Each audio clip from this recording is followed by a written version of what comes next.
ప్రభుత్వంపై మాజీ CM Jagan fire అయ్యారు. భూముల రీసర్వే విషయంలో ముఖ్యమంత్రి చంద్రబాబు క్రెడిట్ చోరీకి పాల్పడుతున్నారు అని తీవ్ర స్థాయిలో మండిపడ్డారు.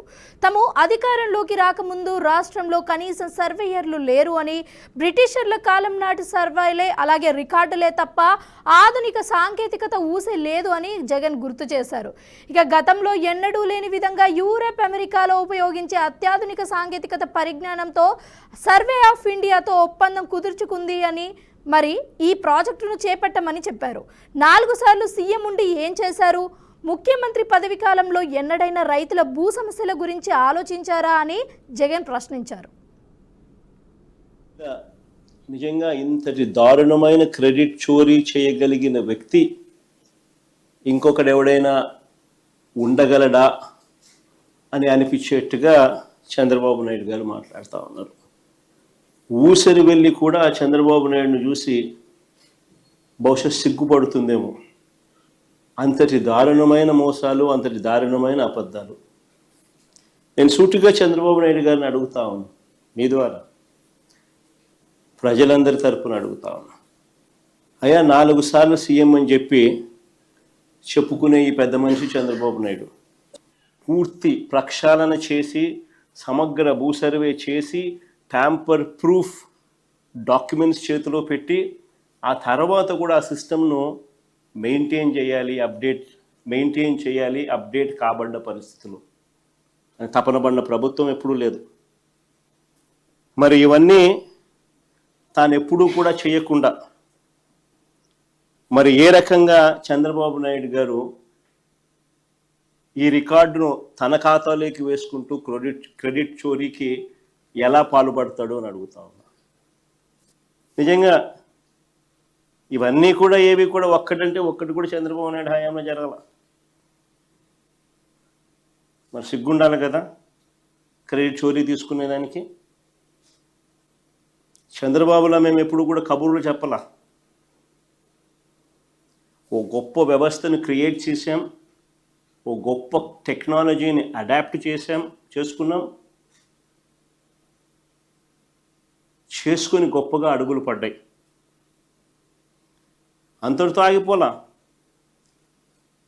ఎక్కడికక్కడ వివాదాల పరిష్కారం కోసం మండలానికి 2 అధికారులు చొప్పున 1358 మండల మొబైల్ మెజిస్ట్రేట్లు వర్ ఆన్ ద మూవ్. అక్కడికక్కడ పరిష్కారాలు చూపేదానికోసం 1358 మండల మొబైల్ మెజిస్ట్రేట్లను they were on the move. మండలానికి 2 అధికారులు చొప్పున. అంటే న్యాయాన్ని ప్రజల ముంగటికే తీసుకొచ్చి వారికి శాశ్వత పరిష్కారం చూపించే దిశగా అక్కడికక్కడికే ప్రజల సమక్షంలోనే వాళ్ళ ఊరికే వీళ్ళు వచ్చి కూర్చొని రికార్డ్స్ అక్కడికక్కడికే చూసి డిస్ప్యూట్స్ ఏమున్నా సెటిల్ చేసే కార్యక్రమం. అయ్యా చంద్రబాబు, నేను అడుగుతా ఉన్నా, ఈ చంద్రబాబు ఎవరైతే ఉన్నారో ఏ చిత్తశుద్ధి లేదు ఈ మనిషికి, సీరియస్నెస్ అనేది ఉండదు ఈ మనిషికి. ఎవడైనా చేస్తే వాళ్ళ క్రెడిట్ తానే తీసుకునే ప్రయత్నం చేస్తాడు తప్ప ఏదైనా చేయాలని, ఆ చేసేది చక్కగా చేయాలి అని చెప్పి ఏ రోజు ఆయనకు చిత్తశుద్ధి కూడా ఉండదు. బేసిక్లీ ఆయనకు అవగాహన కూడా తక్కువే. సర్వే అంటే ఏందనేది కూడా చంద్రబాబు నాయుడుకి అవగాహన కూడా తక్కువే. ఎందుకంటే ఏ పొద్దున్న ఇన్వాల్వ్ అయింటే కదా, ఏ పొద్దున్నా కానీ నేను చెయ్యాలి అని చెప్పి తాపత్రయం పడింటే కదా. ఎందుకు ఈ ప్రశ్న అడుగుతున్నానో తెలుసా? అసలు సర్వే అన్నది సర్వేరాలు లేకుండా అసలు ఎలా పూర్తయినట్లు? సింపుల్ క్వశ్చన్ నేను అడుగుతా ఉన్నా. అసలు సర్వే అన్నది సర్వేరాలు లేకుండా అసలు సర్వే ఎలా పూర్తయినట్టు?